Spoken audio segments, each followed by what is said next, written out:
اگر کسی بندے کی قراءت ٹھیک نہیں، یعنی وہ قرآن صحیح نہیں پڑھ سکتا، اس کے پیچھے نماز ہو جائے گی؟ بولے نہیں، اس کے پیچھے تو نماز نہیں ہوگی۔ تو میں ایک سادہ بات کہنے لگا ہوں، سارا سمجھ آ جانا چاہیے، جس کا قرآن ٹھیک نہیں ہے جب اس کے پیچھے نماز نہیں ہوتی، تو جس کا ایمان ٹھیک نہیں ہے اس کے پیچھے ہماری نماز کیسے ہو جائے گی؟ کیا کہنے علامہ صاحب۔ بات دراصل یہ نہیں کہ کس کے پیچھے نماز پڑھنی، بات یہ کہ جو مصلی پر کھڑا ہے نا، آپ نے دیکھنا اس کا عقیدہ بھی درست ہے کہ نہیں ہے۔ جی جی جی جی جی میں آپ کو اس سے بھی ایک سادہ مثال دے دیتا ہوں۔ دیکھیے ہم پیچھے کھڑے ہیں، ہم نے کہا پیچھے سے امام کے اللہ اکبر، بھائی جو مصلی پہ کھڑا ہے حضرت، وہ بھی تو دیکھو نا یہ کس امام کے پیچھے ہے؟ آیا کہ یزید کو امام کہنے والا ہے یا حسین کو امام کہنے والا ہے؟ کیا کہنے، ذرا اس بات کو سمجھو نا۔ حالانکہ جب حضرت امام حسین کو ہم امام کہتے ہیں تو ہم بیچ میں صحابہ کرام علیہم رضوان کا لحاظ بھی رکھتے ہیں، یہ یاد رکھ لیجئے۔ لیکن میں نے ایک اشارہ دیا ہے، آقا کریم علیہ السلام نے ارشاد فرمایا ان اللہ اختارنی واختار لی اصحابی واختار لی منہم اربعہ، فرما اللہ نے سب سے پہلے میرا انتخاب فرمایا، میرے بعد میرے صحابہ کا انتخاب فرمایا، پھر میرے لیے ان میں سے 4 کو چنا، حق 4 یار بھی آ گئے، ٹھیک ہے۔ پھر اس کے بعد فرمایا، اس کے مختلف پہلو آگے ہیں، مختلف الالفاظ و طرق و سند، یہ روایت ہے، لیکن ایک روایت یہ بھی ہے، فرمایا ان قریب ایک قوم آئے گی ینتقصونہم ویسبون اصحابی، جو میرے صحابہ کرام میں سے نقص نکالے گی، عیب نکالے گی اور گالیاں دے گی۔ فرمایا جب یہ آئے تو حضور ہم نے کیا کرنا ہے؟ فرمایا لا تواکلوہم ولا تشاربوہم ولا تسلموا علیہم ولا تصلوا معہم ولا تناکحوہم او کما قال علیہ السلام۔ میرے آقا کریم علیہ السلام نے فرمایا نہ ان کو سلام کہنا ہے، نہ جواب دینا ہے، نہ رشتہ دینا ہے، نہ لینا ہے، نہ روٹی پکا کے ڈالنی ہے، نہ ان کے ساتھ کھانی ہے۔ اور میرے نبی کریم علیہ السلام نے فرمایا مر جائیں تو جنازہ نہیں پڑھنا، ان کے ساتھ نماز نہیں پڑھنی، سمجھ آ رہی؟ ان کے ساتھ نکاح نہیں کرنا۔ تو میں نے کہا یہ ہمیں چورن مت بیچو، ہم نے حضور کی حدیث پڑھی ہوئی ہے۔ تو جو میرے نبی کی تعظیم نہ کرے، اونچی، وہ کہیں بھی امام لگ جائے وہ امامت کے لائق، اونچی، اس کے پیچھے نماز پڑھنی آپ کہیں گے کہ جائز ہے یا دوہرا لیں؟ آپ تو یہ پوچھیں گے میں جس قسم کا سنی ہوں، مجھ سے یہ پوچھو کہ بد عقیدہ کے پیچھے نماز پڑھنے سے گناہ کتنا ہوگا؟ مجھ سے یہ پوچھو، یہ نہ پوچھو کہ ہو جائے گی یا نہیں، یہ پوچھو کہ اس کے پیچھے نماز پڑھنے پہ عذاب کتنا ہوگا۔ کیوں کہ جب آپ کہو گے پیچھے اس امام کے، تو جو نبی کا گستاخ ہے اس کو امام کہنا اللہ کو دکھ دینا ہے یا نہیں؟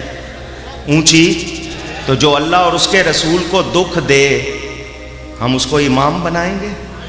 ہمارا امام کون ہے؟ جو نبی کا غلام ہے، جو نبی کا غلام نہیں وہ ہمارا امام۔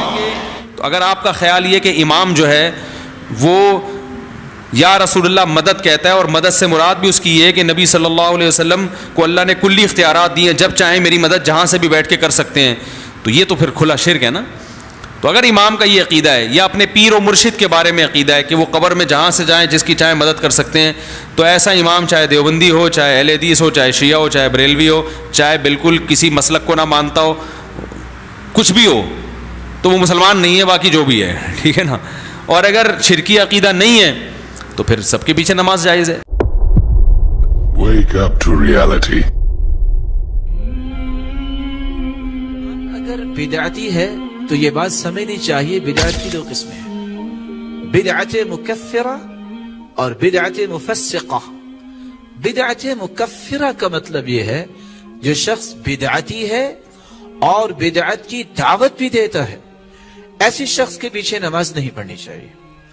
اور اگر کوئی شخص بدعت مفسقہ میں ہے، بدعت کے پیچھے لگا ہوا ہے اور آپ کی نماز جا رہی ہے، تو صحیح بخاری کی روایت آپ کے سامنے ہونی چاہیے، یصلی خلفہ وعلیہ بدعتہ، اس کے پیچھے نماز وقت پہ پڑھ لو، اس کی بدعت اس کے سر پر ہے۔ امام بخاری رحمت اللہ علیہ صحیح بخاری میں جو روایت لائے ہیں، سیدنا عثمان رضی اللہ تعالیٰ عنہ کو شہید کرنے والے بلوائی جب آئے تھے، صحابہ نے آ کے کہا وہ نماز پڑھانے لگے، ان کے ساتھ نماز پڑھ لے، اور وہ قاتل تھے سیدنا عثمان رضی اللہ تعالیٰ عنہ۔ تو آپ نے کیا حکم دیا؟ الصلاۃ خیر من ھذا، نماز بہتر ہے، جاؤ اپنی نماز پڑھ لو۔ اس لیے کوشش اس بات کی کرنی چاہیے کہ نماز صحیح طریقے سے ادا کرنے والے کے پیچھے نماز پڑھے، اور اگر اس طرح کا موقع بنتا ہے کہ وہ اس طرح کی بدعت کا مرتکب ہے تو اس کی بدعت اس کے سر پر ہے،